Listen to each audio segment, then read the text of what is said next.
धरे एक बैनी मिली मैल सारी, मृणाली मनोपंक सौ कारी डाली। सदा राम नामई रटे दीन बानी, चहूँ ओर हैं राकसी दुखदानी। ग्रसी बुद्धिसी चित्त चिंता निमानो, किन्धौ जीव दंतावली मैं बखानो। किन्धौ घेरी के राहु नारी न लेनी, कला चंद्र की चारु पीयूष भीनी। प्रस्तुत पद केशवदास के महाकाव्य रामचंद्रिका से लिया गया है। प्रसंग यह है कि जब हनुमान सीता माता की खोज करते हुए लंका में पहुंच जाते हैं और लंका में भी जब वे अशोक वाटिका में जाते हैं तो वहाँ उन्हें सीता के दर्शन होते हैं और सीता का प्रथम दर्शन करते ही सीता की वियोग के कारण जो दुरवस्था है उसका चित्रण यहाँ हनुमान कर रहे हैं। हनुमान ने देखा कि धरे एक बैनी मिली मेल सारी, मृणाली मनोपंकसों काढ़ी ढाली। सीता की जो दशा है वह राम के वियोग में ऐसी हो गई है कि उन्होंने धरे एक बैनी, एक चोटी सी बना रखी है, अर्थात उनके जो बाल हैं वे उलझकर एक चोटी जैसे बन गए हैं। राम के वियोग में सीता न तो कोई श्रृंगार करती है और न ही किसी प्रकार से भी अपना ध्यान रख पा रही हैं, इसलिए उनके जो बाल हैं वे उलझकर एक चोटी जैसे हो गए हैं। बैनी कहते हैं चोटी को। मिली मैल सारी, और जो साड़ी पहन रखी है उन्होंने वह भी मैल से युक्त हो गई है, चूँकि जब से सीता लंका में गई है उन्होंने वही साड़ी धारण कर रखी है। मृणाली मनो पंकसों कारी डाली, उन्हें देखकर ऐसा लग रहा है मानो किसी मृणालिनी को, किसी कमल नाल को कीचड़ से निकालकर अलग कर दिया हो, जिससे वह कुम्हला सी गई है, उसकी ज्योति फीकी पड़ गई है। और पंक सो काली डाली, पंख से मिलित होने के कारण उसका जो सौंदर्य है वह दृष्टिगोचर नहीं हो रहा है। सदा राम नामई रटे दीनवानी, वहाँ बैठकर सीता निरंतर एक ही भाव से, एक ही तरह से राम नामई रटे, सिर्फ राम के नाम को रट रही है। किस तरह से? दीन वाणी, दीन वाणी में कातर भाव से, दीन पुकार से वह राम को ही पुकार रही है, राम का नाम ही रट रही हैं। चहूँ ओर हैं राकसी दुखदानी, और वातावरण कैसा है कि उनके चारों तरफ राक्षसियाँ हैं, राक्षसनियों पिशाचनियों ने उन्हें घेर रखा है। और न केवल घेर रखा है बल्कि राक्षसियाँ कैसी है? दुखदानी, दुख प्रदान करने वाली, निरंतर उन्हें पीड़ित करने वाली, पीड़ा पहुंचाने वाली, त्रास देने वाली जो पिशाचनियाँ हैं उन्हें सीता को चारों ओर से घेर रखा है। अब उन राक्षसनियों से चारों ओर जो घिरी हुई सीता है वह किस प्रकार से लग रही है?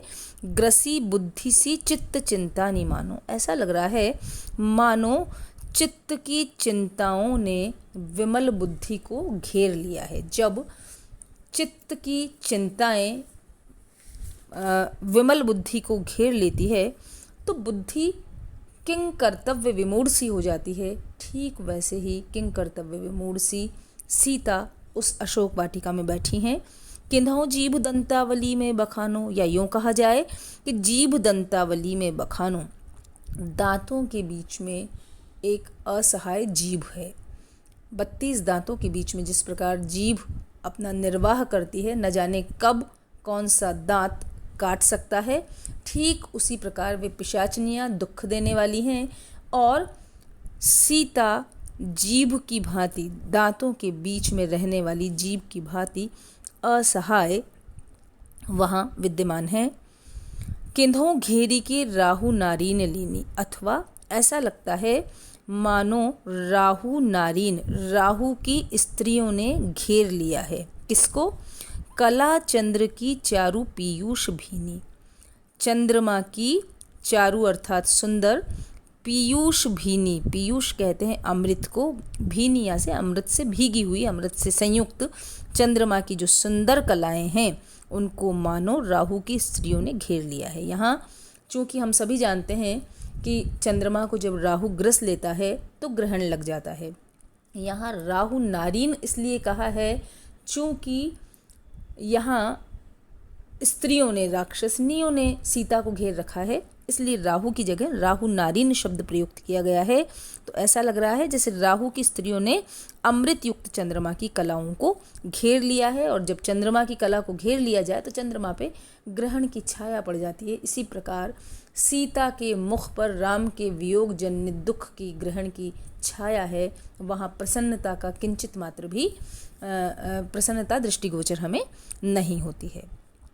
प्रस्तुत पद में राम के वियोग में सीता की जो दयनीय स्थिति है उसका चित्रण केशवदास ने हनुमान के माध्यम से करवाया है। अनुप्रास अलंकार पद में यत्र तत्र हमें देखने को मिलेगा, जहाँ जहाँ वर्ण की आवृत्ति हो रही है। ग्रसी बुद्धि सी चित्त चिंतानी मानो, मानो जो शब्द है या ऊपर भी है मृणाली मनो पंक्तों काट डाली, मनो मानो जनो जानहु जो शब्द है वह वहाँ उत्प्रेक्ष्य अलंकार है। संदेह अलंकार भी है, किन्हों जीव दंतावली में बखानो, किन्हों घेरी के राहु नारी। ऐसा लगता है ऐसा है अथवा ऐसा है, जहाँ संदेह की स्थिति बनी रहती है, उपमेय है कि उपमान है, उपमान है कि उपमेय है, ऐसी स्थिति में संदेह रहता है। तो किन्हों जो शब्द है वह संदेहवाचक है, अतः यहाँ संदेह अलंकार भी है और सीता की स्थिति का चित्रण किया गया है। अग्रिम पद है सीता हनुमान संवाद। कर जोरी कयो हों पौन पूत, जिय जननी जानी रघुनाथ दूत। रघुनाथ कौन दशरथ नंद, दशरथ कौन अज तनय चंद, के ही कारण पठिए यही निकेत, निज देन लेन संदेश हेत। गुण रूप शील शोभा स्वभाव, कछु रघुपति के लक्षण बताओ। जब सीता का प्रथम दर्शन होता है और उसके बाद हनुमान अपनी उपस्थिति सीता के सामने प्रस्तुत करते हैं, तो सीता चूँकि ऐसे प्रदेश में रह रही है जहाँ राक्षसों को विभिन्न प्रकार के रूप धारण करना आता है, इसलिए हनुमान को देखकर भी एक बारगी उसे विश्वास नहीं होता कि ये बंदर का रूप लिए हुए जो व्यक्ति है वह राम का दूत हो सकता है, और इसीलिए वह पूरी तरह से जांच पड़ताल करना चाहती है, पूरी तरह से आश्वस्त होना चाहती हैं कि क्या यह वास्तव में राम का दूत है। यहाँ सीता की विवेकशीलता के भी दर्शन होते हैं हमें। सीता हनुमान संवाद है।